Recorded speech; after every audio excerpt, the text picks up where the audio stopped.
Goodness me, it's a painful morning here as Arsenal have suffered their first dropped points of the season in absolutely disgustingly disgraceful and just horrendous fashion. This is the Arsenal Raw Reaction Show.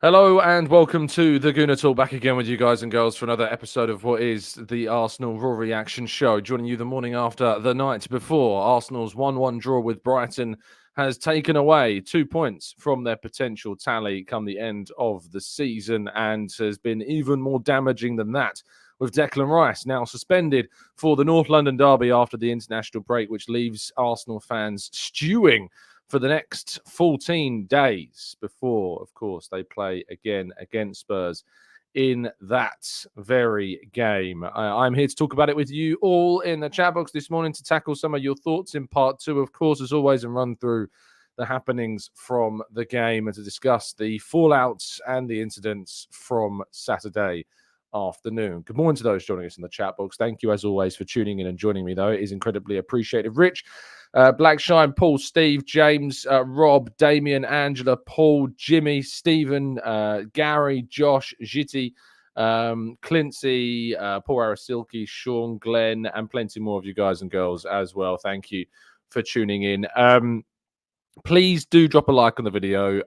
For those that are new to the channel this summer, perhaps you joined us throughout the course of the transfer window and you've now, got yourself hooked on this being a part of what is hopefully going to be your morning routine moving forwards. Sunday results mornings after we've lost are our most challenging days when it comes to the like challenge. And you can probably understand why. The motivation, the moods is obviously on the floor. So we need to work together to reach that 1K target more than ever. So please do drop a like on today's video and help us to reach 1K every single day on the channel. If you're listening on audio platforms, make sure you hop back over once you've caught up. And I really do appreciate your listenership on such a frustrating and irritating morning in the world of Arsenal. Let's jump to today's slides. Arsenal draw with Brighton as a result tarnished by awful officiating.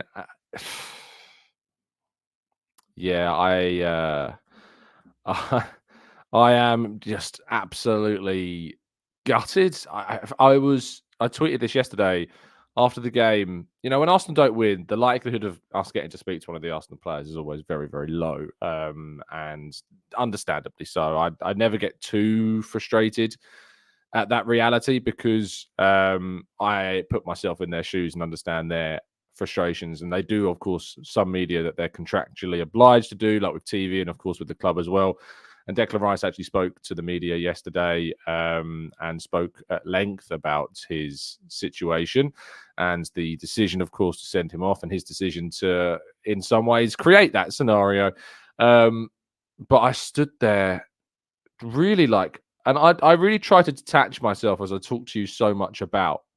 I detach myself as much as I can because emotionally in the past, Arsenal losing games, dropping points, being just feeling so hard done by results. It just took too much of a mental toll on me. So I've really learned to be able to detach myself from this emotionally at times when I need to. But I was shaken with frustration and anger and just this sense of being absolutely mugged off in just such a manner. And that anger and frustration grew when I read Havertz, the Brighton coach's kind of comments about this, and just the fallout of kind of rival fans as well, trying to just do what rival fans tend to do. And instead of putting the sanctity of the sport first, instead jumping on the bandwagon of just laughing at Arsenal, really, which to a degree I have empathy for because, Arsenal fans themselves fall into that same trap every single time Spurs or Man United or Chelsea or City are hard done by, which, let's be honest, rarely happens, especially compared to Arsenal. There's probably an example of it right there. But it was such a what's the word? I struggle with this. I struggle with this so much, and I just felt like we'd been cheated. I really did feel that way, and I always try and make sense of it, come up with the grounded, objective point of view as to how we've got ourselves into this position. But there's no doubt in my mind that with 11 men on the pitch, Arsenal are comfortably going on to win that game. Comfortably going on to win it.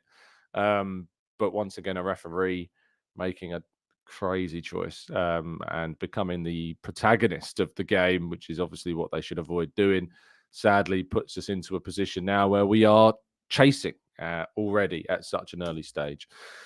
We start, of course, with the goal and Kai Havertz again scoring and putting across the argument once again that he is going to be delivering us goals, assists, chances this season as well.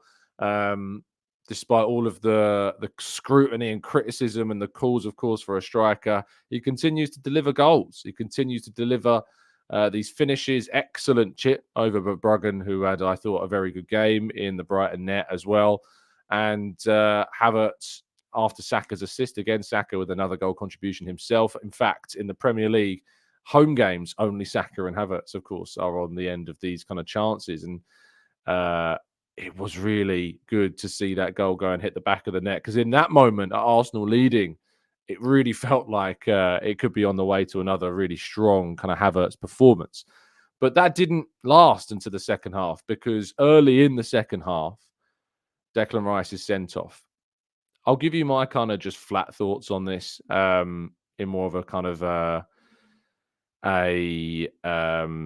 just a blunt, raw view of it. I think the referee is an absolute fool. I really do think that that's just me being as blunt as I can be. And I don't tend to jump into that bracket too often, but I just can't get my head around the foolishness of this decision, because it's you could argue to the most kind of balanced way of taking a step back and taking my Arsenal hat off.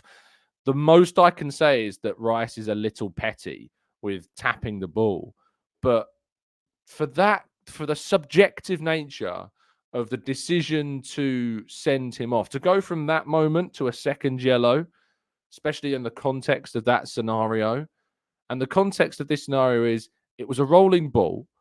That's the biggest factor for me. The ball is in motion, so no legal free kick can be taken by Veltman in that moment. No free, and to be honest, it's subjective as to whether Veltman is even fouled in the first place. To be honest, it's absolutely subjective as to whether or not it's a foul. It's subjective as to whether or not this constitutes a punishment. And for me, I'm always on the side of the first yellow and the second yellow are not the same. Giving a first yellow to a player and what constitutes a yellow card for the first incident, for me, absolutely should not be the same threshold to give a player a second yellow card. His first yellow card is a yellow card without question. Like, there's no debate about him getting the first yellow card. He's late, he's rash, he deserves to book him. I thought Thomas Partey as well was booked rather harshly as well in the first half. Timber was booked rightfully in the second half for his challenge. Partey was it's borderline. But the whole letter of the law argument that you see people kicking up a fuss about, the whole letter of the law, how he moves the ball away, delays the restart. This restart's not being delayed because the ball, as I say, is in motion. So you can't legally take the free kick. So the decision for Veltman to try and boot the ball up the field would have been an illegal play because, as I say, the ball is in motion. So there's no way that he's delaying the restart. The idea of the quote of kicking the ball away, he taps it. Like, the ball is just there to his right foot, and instinctually, I mean, I've been there. We've been there. If the gameplay's dead, you're walking back into your half, the ball is like just rolls towards your feet, it taps your leg, and you just kind of give it a little tap. He doesn't see Veltman behind him running up to try and boot the ball. He doesn't know that that's what he's doing. He has no clue that he's there.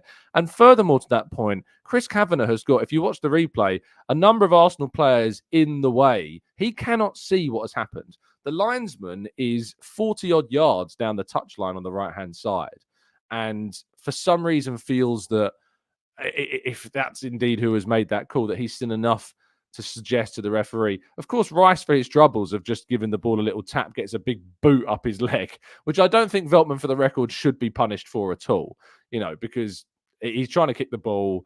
And even though it's an illegal moment to try to kick the ball, because of course the ball is in motion anyway, and Rice is in a position where he's not 10 yards or whatever it is, 5 yards away from the ball that's what of course you're supposed to be from a dead ball scenario.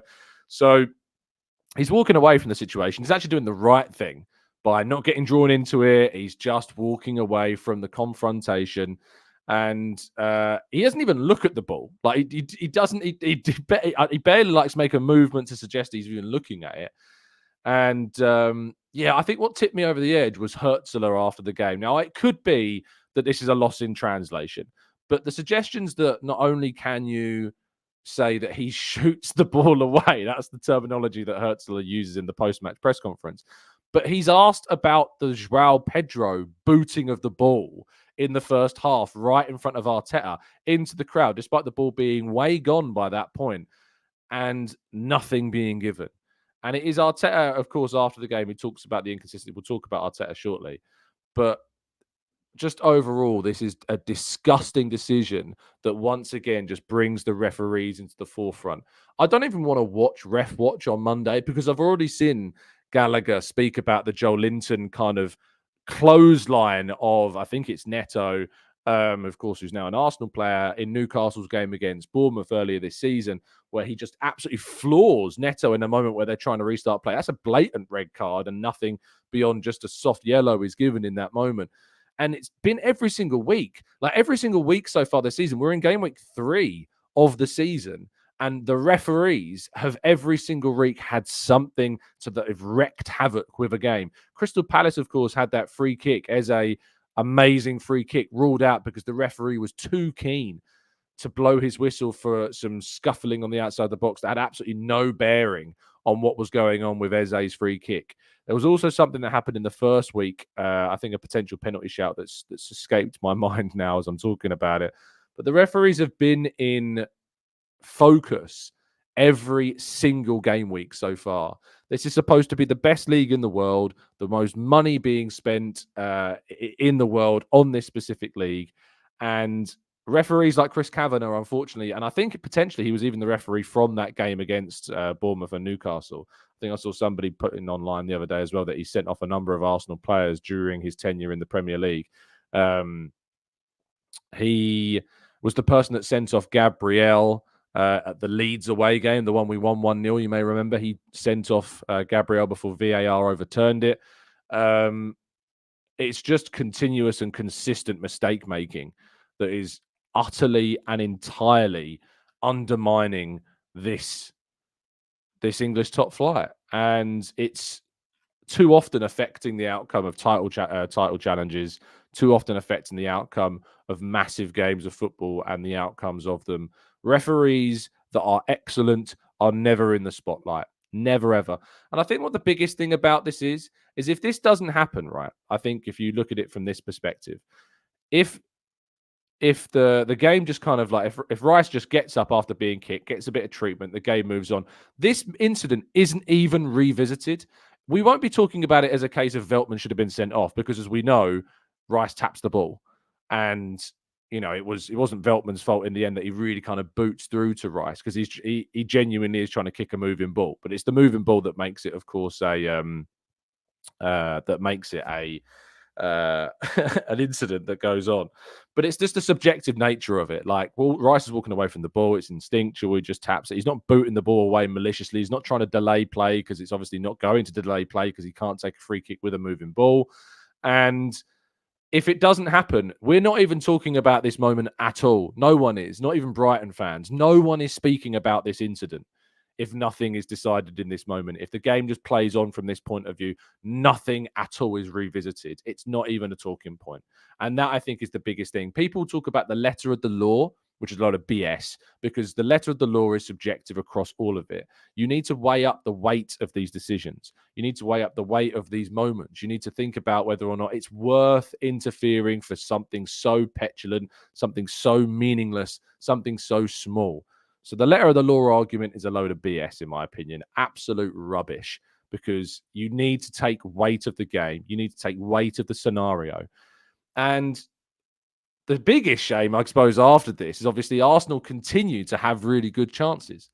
Now, we concede a goal, and just before I go on to the chances that we conceded, the goal that we do concede is in some ways defensively unforgivable. Like Saliba and Gabriel are split, and I think it's Minter that goes through, has the shot. Raya does his absolute most, but unfortunately parries into the pass of João Pedro, who scores. But that goal should never happen. And it's a shame because obviously we are that we're in a moment there where we're trying to bring Calafiori on. We're trying to change the scenario. He was stripped and ready to come on the pitch as that goal goes in. And I have no doubt that we would have won this game had of these obviously two incidents not happened. But the defensive from Gabriel and from Saliba, it's really poor that they've been split in half. I suppose the lack of a midfielder perhaps does that. Partey as well is really at fault too. He doesn't chase back João Pedro. He loses his man, and if he does chase back, does keep hold of his man, João Pedro has a much harder scenario to try and score. Partey loses him. It's a comedy of errors in that moment of when we concede, and that goal should never happen. And they will analyze that, and they'll look back at that, and they will feel absolute mugs for allowing that goal to happen because defensively it's exceptionally poor. But after that, Arteta approaches the game in the right way. We bring on Calafiori for Trossard. We find our foundation in that team. Eventually, we move Timber over to the right-hand side as well because White was having an absolute torrid time in the second half against Matoma. So structurally, we change things to our benefit. We don't go rash. We don't bring on Martinelli too soon. We don't bring off strikers or midfielders that we don't necessarily need to. Structurally, tactically, Arteta played out the second half as he needed to. And that was obvious in the chances that were then created. The first chance that we create, Havertz's first touch is sublime. He creates this chance for himself.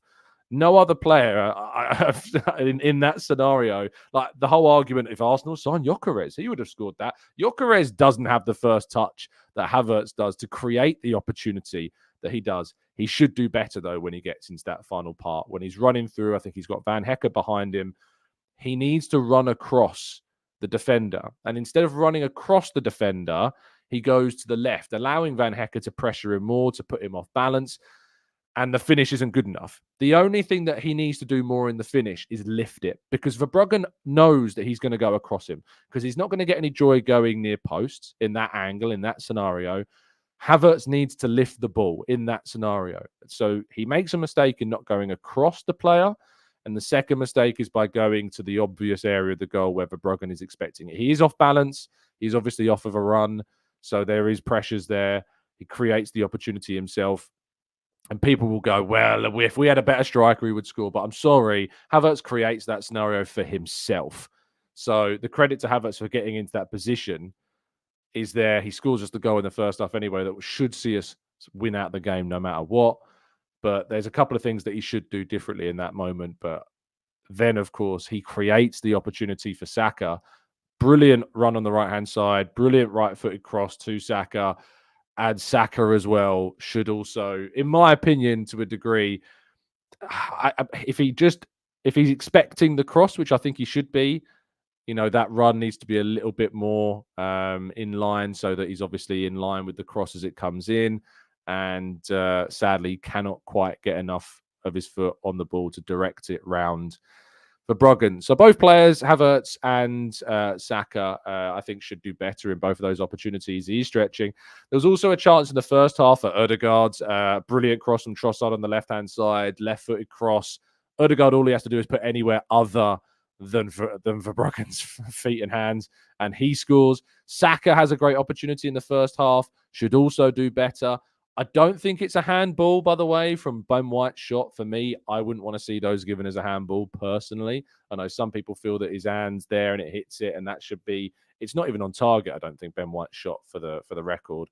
I don't think that should be a handball. I don't want to see that given as handball personally. If it was the other way around and the shoe was on the other foot. But we created enough chance in this game to win it. Regardless of the red cards in the first half, we should be winning by more. I was saying to Harry at halftime, I was like, if that's Man City, they're 3-0 up at halftime, because they've got Erling Haaland. And of course, Erling Haaland was the story of the late afternoon kickoff by getting the goals that they needed. to get them. I also thought we have to give props to David Raya. David Raya is the only reason that we, of course, managed to get 1 point in the end. There were a number of opportunities that Brighton had that he, again, brilliantly saved. The one with I think it was from Ayari on the right-hand side. He's diving across net, manages to get his legs in the right place to block that shot. He dealt with the crosses really well. He was dominant. He had presence in the box. I think it's overly scrutinizing to have a go at him for the actual goal that we conceded because he parries it, of course, perhaps into João Pedro's pass. But Partey, for me, is far more begrudging that he lost João Pedro in the run back towards his own goal.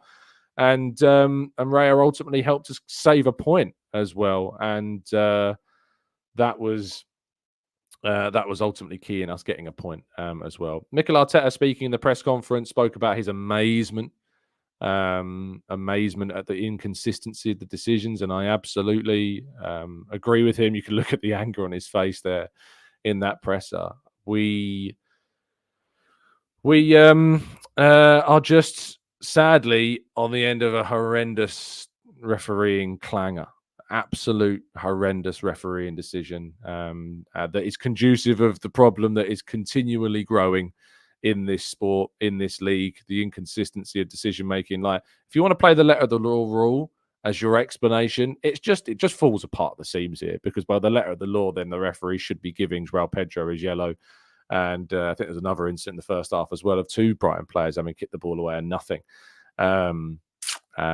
being given. So the whole letter of the law argument is a load of bollocks, quite frankly. But Man City really did compound this result. Erling Haaland with a hat-trick. West Ham making a big mistake, gifting Man City their first goal. They could have equalised as well. Mohamed Kudus hitting the post.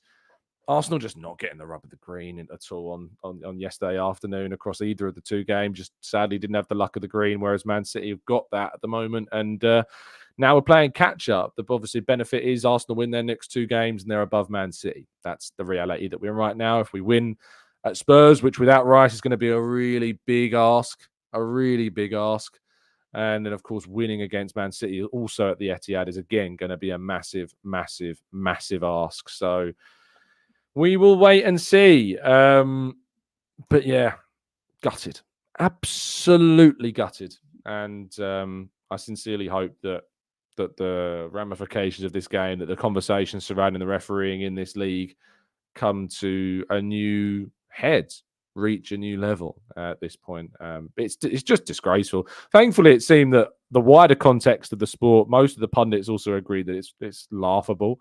I even saw, God bless him, Jamie O'Hara agreeing that he shouldn't have been sent off. Which, if Jamie O'Hara is doing anything in defense of Arsenal, goodness gracious me. You're in a position where you're like, yeah, even Arsenal's biggest haters are turning out to suggest that was absolutely ludicrous. But yeah, that's the scenario. And Arsenal now sit 2 points behind Manchester City, 2 points behind potential Liverpool after their game today. We'll wait and see. There's a long way to go. Lots of football still to be played, but it's really hard not to feel like this is a ginormous hit to our momentum. Our only 3rd game this year in the league that we've dropped points. We have won every other game bar the away game at City, the home game against Villa, and now, of course, that home game against Brighton. That, if we're being all very honest, as well as I do, if the game's 11 against 11, we win, and I don't think it's even. We were dominating the game. We were comfortable in the game. We were heading towards a very comfortable victory. Without the red card, Arsenal win this game very, very, very comfortably, and I don't think it's even up for debate, quite frankly. And that's the reality. The other reality for you is, of course, that if you do want consistency, you can get that consistency from nowhere else other than perhaps in this world, NordVPN. Because the consistent protection and safety and security that it brings you, that we might need in the Premier League from our referees, that doesn't exist, can, of course, be brought by this service. And you can get it by going to nordvpn.com/Gooner to get yourself a significant discount off a 1 or a 2-year plan. On top of that 2-year plan, you can get 4 months extra thrown in free as well, and a 30-day money-back guarantee if you're not happy with the service for whatever reason.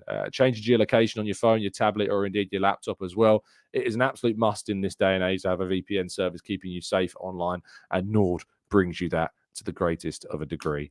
Not only that, but of course, time is running out to win a signed Dennis Bergkamp shirt. 3 chances to win this fantastic piece of Arsenal memorabilia. Link down in today's video description. Of course, the competition runs out on Monday. The tickets are dwindling, so do not miss out on the opportunity as well. Right, let's go to part 2 and your questions right after this.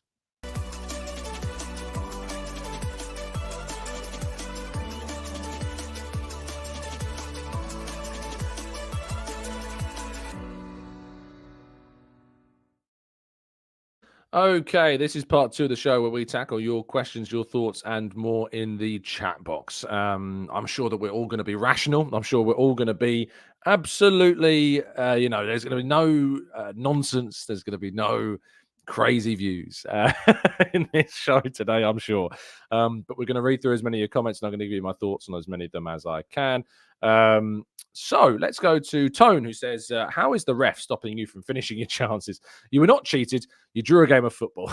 Tone, I imagine, is perhaps not a Arsenal fan because the use of the word you. Tone, I think it's pretty simple, of course. Arsenal were dominant in this game up until the horrendous decision to send Declan Rice off. They were heading towards a very comfortable victory. Yes, absolutely. You can point towards Havertz and Saka not scoring those chances in the second half. And as I have already done, they should score both of those opportunities, in my opinion. But the referee, of course, has a humongous impact on this game. And without his rather silly and foolish decision to send Declan Rice off wrongfully, Arsenal go on to win this game relatively comfortably. Jimmy says, you can't say that we would have won the game if he'd stayed on unless you consider future. Jimmy, I can, and I did. And I will continue to say it because I genuinely believe that. Jimmy says, morning, Tom. Curious for your thoughts on Sterling being used with Saka or subbed on for Saka. Sterling's going to be used this season. We know it's going to be interesting to see if he is used as a substitute for Saka at some points, if he comes on the left-hand side. I'm really intrigued. I saw him yesterday. He was in really good spirits down in the bowels of the Emirates after the game. Far more better spirits, I think, than maybe I was. I think he's raring to get going. He can't wait to get on the field and pull on that Arsenal shirt. And I look forward to it. I also saw Mikel Moreno, of course, yesterday as well, and Neto. Both of them through the mix zone yesterday. But it was just I was really struggling in those moments to stand there and not just be absorbed and overwhelmed by just the irrationality of it all. Thomas says, do you know if referees review their performances at halftime? Thomas, do you really think that referees review their performances based upon the lack of consistency, the lack of improvement, and the downright disgraceful decision making that we can see on a regular basis?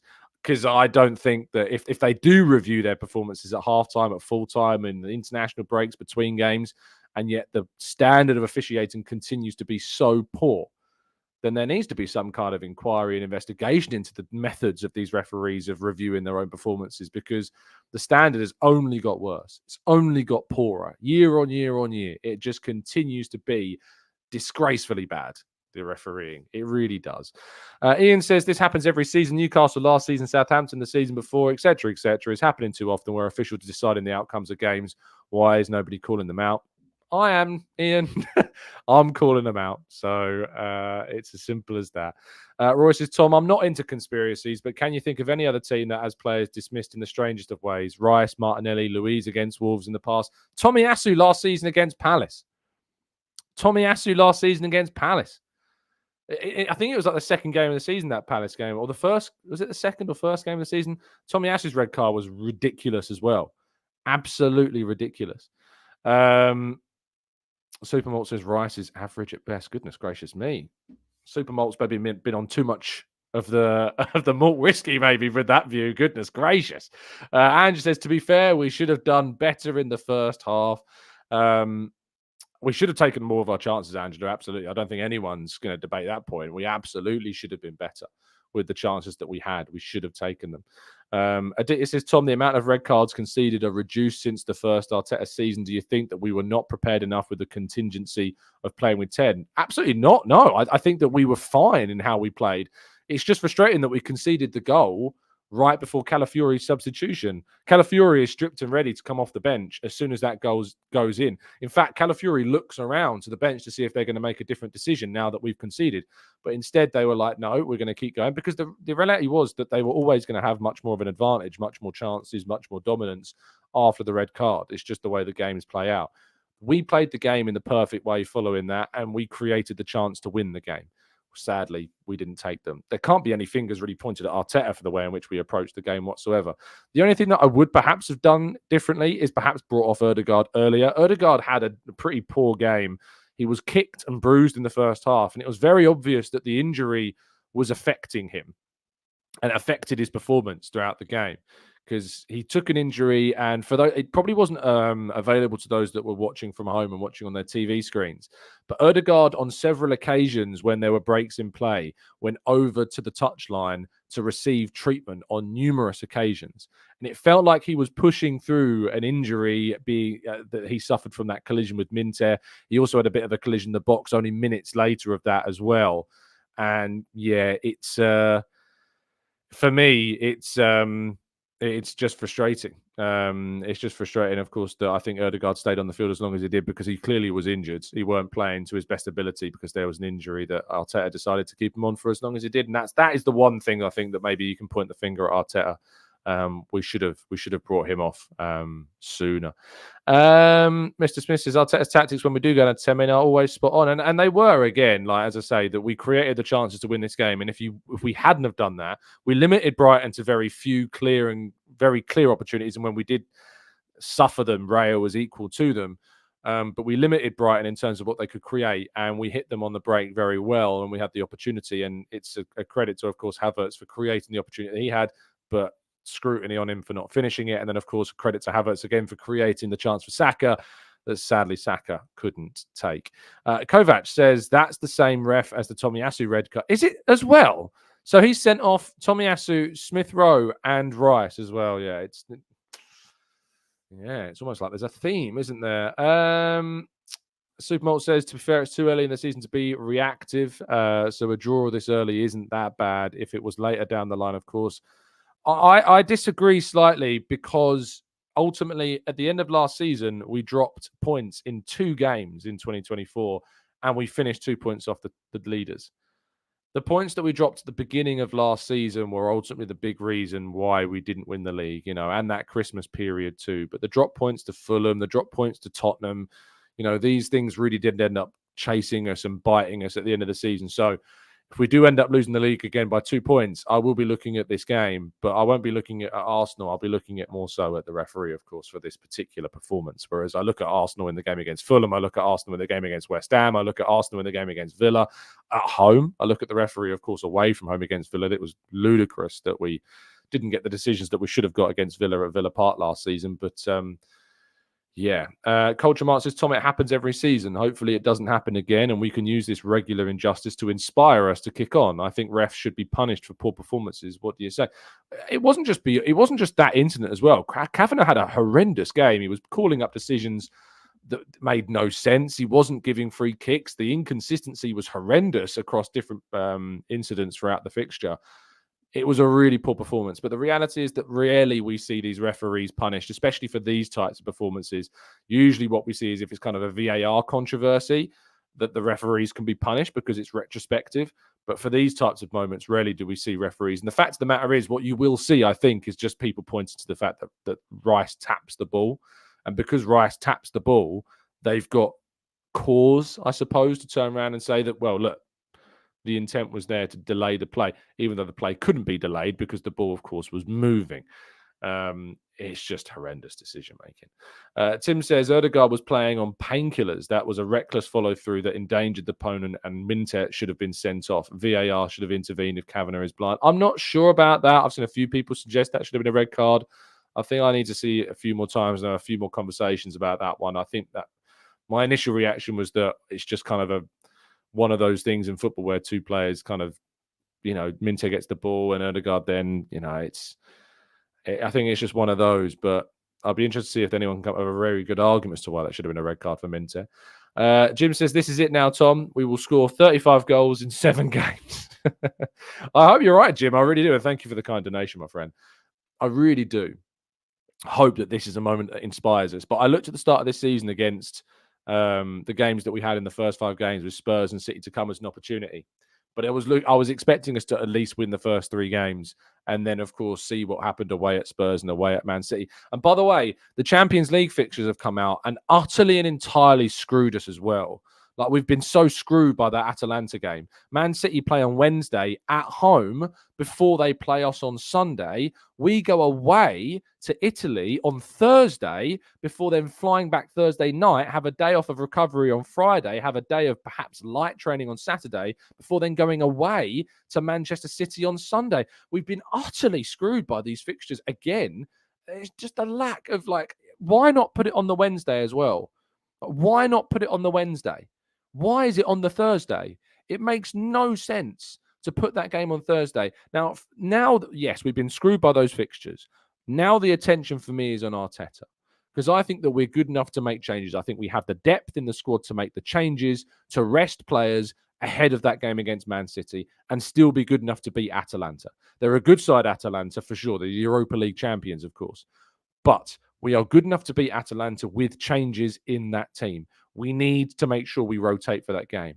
But it's still so frustrating that we've been utterly screwed before our biggest and most difficult game of the season. The most difficult game of the season. It's so annoying. So annoying. Ollie says, we dropped points in 10 games last season and 12 the season before. My guess is that we can only afford to drop points in 8 games this season, losing no more than 4. It's a really good point, actually, Ollie, about the number of games that we drop point in. And clearly that's diminishing, and that's a good trend that we're on, and we are clearly improving in that what's the word, fixture, in that kind of view. So yeah. Conrad says, we may struggle with the upcoming fixture list over the next 2 months. Buckle up. It's a short bench. Of course, hopefully Jesus will be back by this point. Jesus hopefully will be back after the international break. So that's something that should help. Sterling is going to be in the squad. That's going to be a big positive.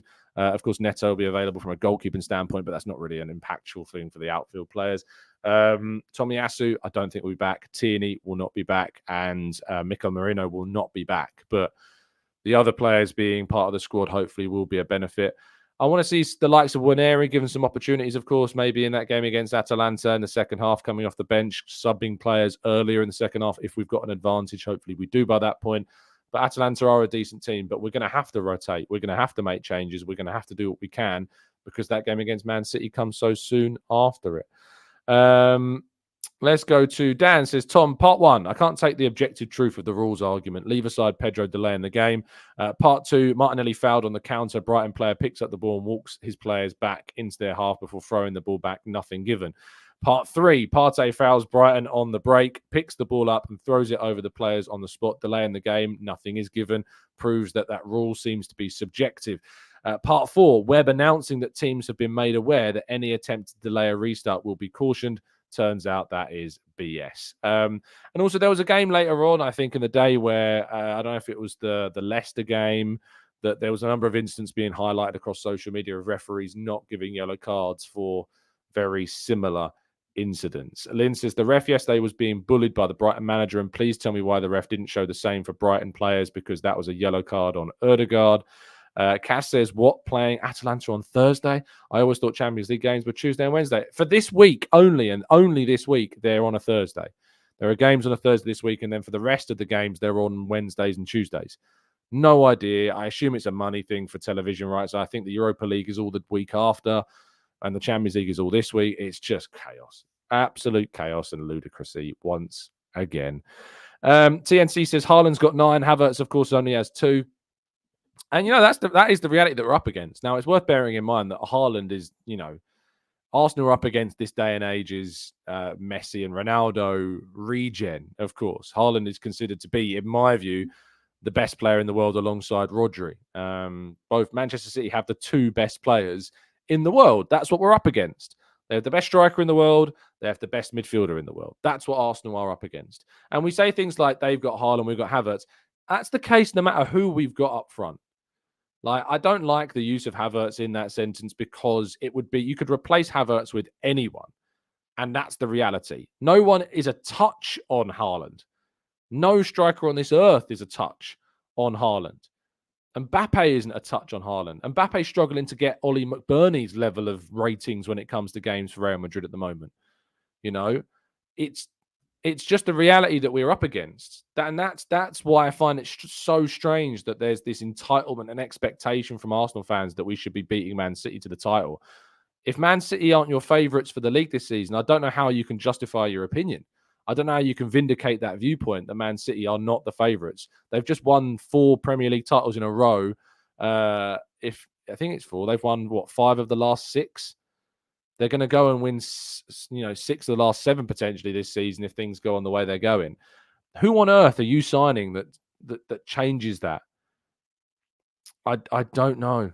I don't know how you can come to the real, make that comparison at all. Gunny says, "You are delusional." It's my favourite line. Wenger beat Fergie after how many seasons? Yeah, I don't know what the relevance is there. I really don't, Gunny. I don't know what the relevance is there, to be honest, at all. It's also worth pointing out that Mikel Arteta has got a higher points tally than Wenger ever got. And it shows you that despite that fact, that shows you the goal tally, not points tally, that we're scoring more goals than we've ever got before. Only the Invincibles, of course, have beaten Arsenal's tally from last season. And that's the difference, is that we had to go invincible to get to that level of points tally of 90 plus points. That's the level that we're having to strive to. And Man City, I think we had, the achievement of the Invincibles will always be, for me, the best, most difficult achievement to accomplish in the Premier League. But this Pep Guardiola Man City team are the best Premier League team that I've ever seen. The best team I've ever seen in the Premier League, better than Fergie's Man United, better than the Arsenal Invincibles. This is what we are up against, ultimately. This Man City squad. It's not even the team, it's the squad. So the squad and the manager combined is the most difficult. This Man City team beats the Invincibles. It beats Fergie's Man United sides. It's that good. And that's what we're up against. That's what we're going up against this season and continue to have been up against for the last 2 seasons. Walter says, we need that siege mentality now. It's everyone against us. I don't know if it's possible to maintain that for a whole season, but that's what we need. I know people disagree with this, and I know that I think that even the club aren't necessarily a big fan of the whole siege mentality idea. But I personally appreciate it. I think it'd be great motivation. I think the idea that the world is against Arsenal and that it's us, Arsenal against the world, is absolutely something that should motivate us. That we should only be focusing on ourselves, that we need to take the external factors away and focus purely on us, being, just because I think that it's conducive, like the siege mentality, the idea that everyone is against you, I think has the desired effect that what it can help to do is block out all of the external pressures, rhetorics, agendas. Like, it can block that out. And I think siege mentality can actually be, in this sense of football, more beneficial, because I think it insulates your focus and it insulates your view of what you're doing, and you end up just focusing. You just accept that things are going to go against you. You accept kind of that things aren't going to go your way, and you focus purely on yourself, and you just have that winning mentality to push forward no matter what happens, because you just accept that things aren't going to go your way, and you just have to keep going. Yes, we could discuss them like we are here, like we did yesterday with the ridiculous decision, but the team then refocus immediately and just look to the next game, look at the next win. Clinton says, can't we appeal Rice's red card, as the yellow card was given for delaying a restart, which technically wasn't the case since the ball was moving? We need him for the Spurs game. My understanding is I don't think so. I don't think you can appeal the second yellow, because I don't think second yellow cards can be appealed. I was speaking to someone yesterday that suggested that you can appeal kind of the suspension. So the yellow cards would still count, which means, by the way, also, if Declan Rice gets 2 more yellow cards, he will miss another game. He's already on 3, I think, this season. So he's only 2 more yellows away from potentially getting another 1-game ban, which is worth pointing out. Hopefully you can stave that off until Mikel Merino is back. That is... That for me is a worry. But yeah, there was someone suggesting that you can kind of appeal, apparently, like the ban itself. But there is also something to be said about, do we risk that? Because isn't there a rule that if you wrongfully appeal, you can actually add to the ban? So maybe it's just not worth it. Maybe we just need to go to Spurs. And as Finley says, what do we do for the Spurs game? Is it simply Jorginho in for Rice? It's not simply Jorginho in for Rice. No, it's not. If Gabriel Jesus is back, I think potentially the better option is Havertz in for Rice and then Jesus up top. I think that might be the better option. And I know I'm not a big fan of Havertz in midfield. I know. But we watched Havertz in midfield against Bayer Leverkusen, and we watched him midfield against Liverpool in pre-season, and I was really impressed by those performances. Really, really impressed by those performances. So Partey and Havertz and Ødegaard, I think, would be at the moment my choice of midfield three. I think that would be my choice. And then Jesus, Trossard, and Saka. Because if you remember the game against Bayer Leverkusen, it was Jesus, Trossard, and Havertz on that left-hand side, and they were excellent. Their combinations were really, really good, to the point that we were actually kind of discussing whether or not those three should start the first game. The expectation is that hopefully Jesus will be back for that game against Tottenham. We can hope that he will be. But at the moment, if of course Jesus is fit, if Jesus is fit, for me, I'm going Havertz, Trossard, Jesus. That would be my midfield three. And the difference is, and I think Alvamod points this out, Havertz has confidence now. The big difference from Havertz last year, he'll be fine in midfield. I think it is that's the right formation for me. So Partey, Havertz, Ødegaard, Trossard, Jesus, Saka. That would be my team. And of course, then we've got Martinelli and Sterling to come off the bench to see what they can do as well. That would be the way in which I would go about that. Anyway, that's going to bring us to the end of today's show. I am later on this afternoon on TalkSport's YouTube channel in the afternoon, covering the afternoon's football and also looking back at yesterday's game. So I'll send you a link if I can to that, so you can tune into that. That should be interesting. So I'll be certainly putting across the points that I've been talking about this morning as to the forefront as much as I can do and as much as I'm able to. So that should be interesting. Please do, as I said, I know I said at the start of the show, these shows are the hardest to get to our 1K everyday challenge. Always. They are the hardest to do. So please do drop a like. If you're listening on catch up, make sure you hop over to YouTube on audio platforms. So hop over to us, drop a like and help us to reach 1K every day, because it's always hard on a Sunday after a defeat, or it feels like a defeat. It's not a defeat, but it feels like a defeat. So yeah, help us out. Drop a like on the video. Have a fantastic Sunday. If you need to take a break because you're mentally just drained from this, I recommend that you do. Always look after yourselves. Your mental health is way more important than anything to do with football. So if you need to take a break from footy, take yourself away from it and look after yourselves, please. Stay safe, stay well, stay happy and respectful. And as always, up the Arsenal.